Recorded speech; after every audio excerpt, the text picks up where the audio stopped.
जवाहरलाल नेहरू हिमाचल प्रदेश में थे। ये मौका था भाखड़ा नांगल डैम के उद्घाटन का। पंडित नेहरू ने इस मौके पर कहा कि ये बांध ही आधुनिक भारत के मंदिर हैं। पर आज 61 साल बाद हम इसकी चर्चा क्यों कर रहे हैं?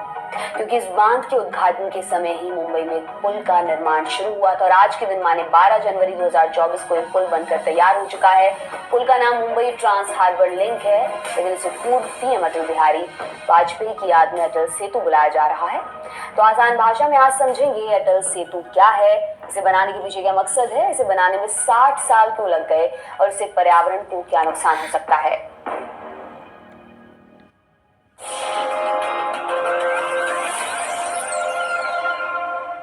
12 जनवरी 2024 को पीएम मोदी ने अटल सेतु का उद्घाटन किया। जानकार कह रहे हैं कि इस पुल से मुंबई वासियों की जिंदगी आसान हो जाएगी। ये पुल मुंबई के सेवरी से रायगढ़ जिले के चिरले के बीच की दूरी 15 से 20 मिनट तक ला देगा। उद्घाटन के बाद ये देश का सबसे लंबा पुल बन चुका है।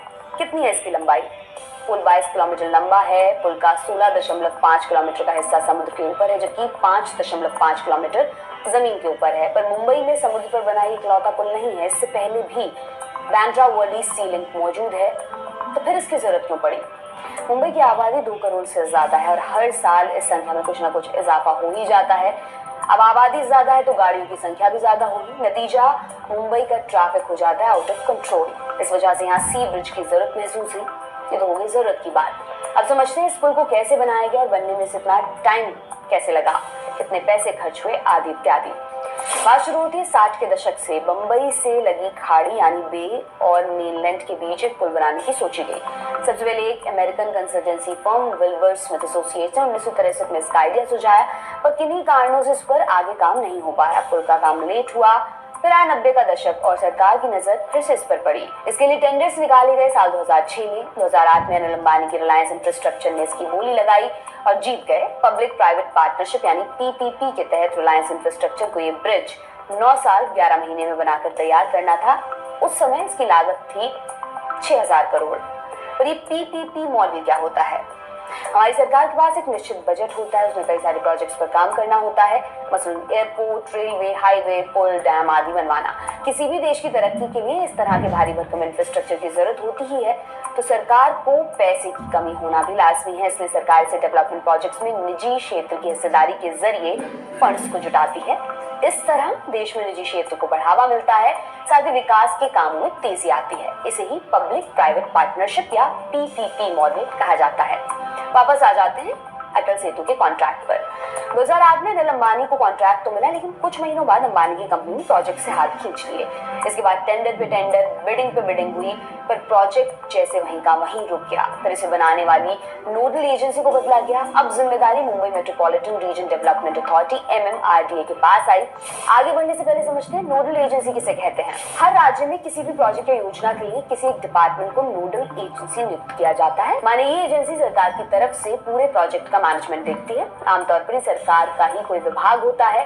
कभी कभी प्राइवेट संस्थाओं को भी नोडल एजेंसी के तौर पर नियुक्त किया जाता है।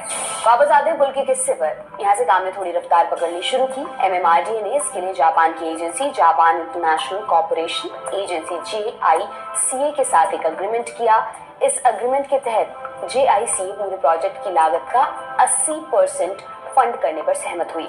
इसके अलावा बाकी का खर्च केंद्र और राज्य सरकार को मिलकर उठाना था। पूरी डील और टेंडर की प्रक्रिया दिसंबर 2017 में पूरी हो गई थी और 2018 के शुरुआती दिनों में काम भी शुरू हो गया। अब समझते हैं इस पुल का निर्माण कैसे किया गया, क्या क्या लगा है इस मेगा स्ट्रक्चर को बनाने में। इस ब्रिज पर सुरक्षा के लिए 400 CCTV कैमरे लगे हुए हैं। साथ ही समुद्री जीवों के लिए एडवांस लाइटिंग की गई है।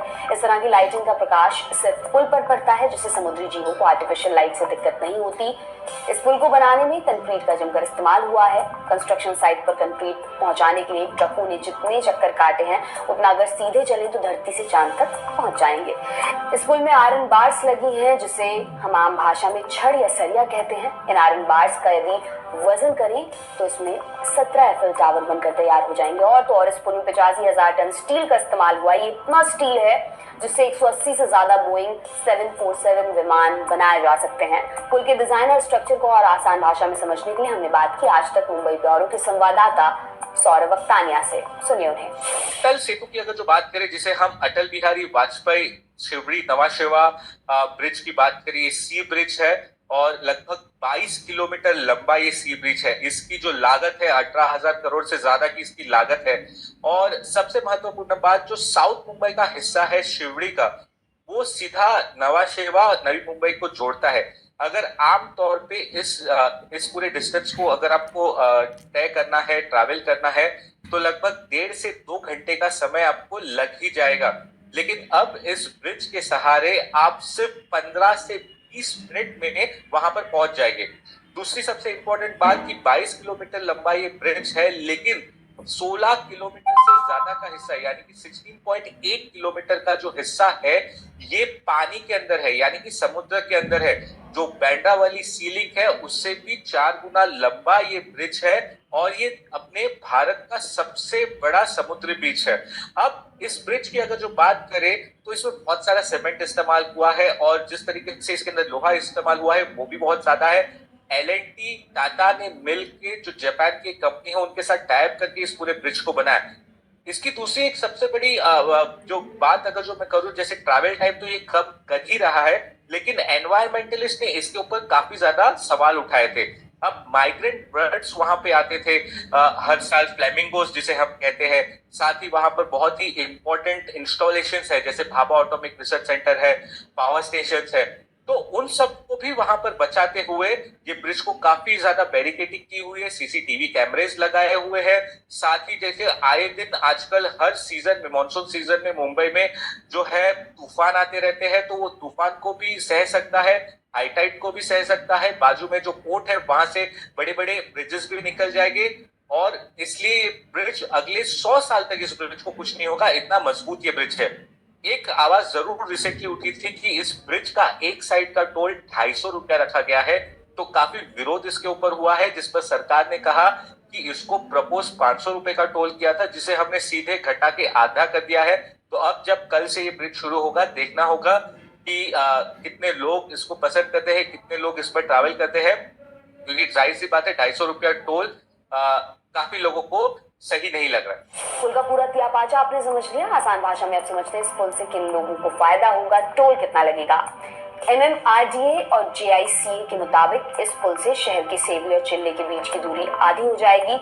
अभी सेवरी से चिल्ले के बीच की दूरी 38 किलोमीटर है। पुल से ये दूरी महज 16 किलोमीटर तक सिमट जाएगी, यानी इस रास्ते से ट्रैवल करने पर आपके 60 से 90 मिनट्स बचेंगे। इसके अलावा चिल्ले से एक सड़क मुंबई पुणे एक्सप्रेसवे में जुड़ती है। इस पुल पर एलिवेटेड कनेक्टर्स लगाए गए हैं जो अभी तक अंडर कंस्ट्रक्शन है। इसके पूरे होने के बाद मुंबई से पुणे, लोनावला, अलीबाग और गोवा जाने वाले लोगों का सफर आसान हो जाएगा। साथ ही नवी मुंबई में बन रहे एयरपोर्ट से चिल्ले की दूरी 14 किलोमीटर है। अटल सेतु से एयरपोर्ट जाने वाले लोगों को भी सहूलियत मिलेगी की बात हो गई, आसानी होगी। अब बात करते हैं इस पुल पर लगने वाले टोल टैक्स की। इस पुल पर चलने के लिए आपको 250 रुपए का टोल टैक्स चुकाना होगा। अब तक इस ब्रिज पर किसी पब्लिक ट्रांसपोर्ट वाली बस की घोषणा नहीं हुई है। कितनी स्पीड लिमिट है? मुंबई पुलिस ने बताया कि 4 व्हीलर, मिनी बस और 2XL व्हीकल की मैक्सिमम स्पीड 100 किलोमीटर प्रति घंटा निर्धारित की गई है। ब्रिज की चढ़ाई और उतार पर स्पीड 40 किलोमीटर प्रति घंटे से ज्यादा नहीं होगी। मोटरसाइकिल, तिपहिया वाहन, ऑटो और ट्रैक्टर को इस ब्रिज पर आने की अनुमति नहीं है। पुल का पर्यावरण पर क्या प्रभाव पड़ेगा? मुंबई एक तटीय शहर है, समुद्र से सीमा मिलती है। यहाँ की आबादी का एक बड़ा हिस्सा मछली पकड़कर अपना जीवन चलाता है। लोगों का कहना है ये सीलिंग जहाँ बनाया गया वहाँ फिशिंग जोन है। आशंका जताई जा रही है कि अटल सेतु बनने के बाद न सिर्फ बायोडायवर्सिटी पर खतरा है, बल्कि मछली बेचकर जीविका चलाने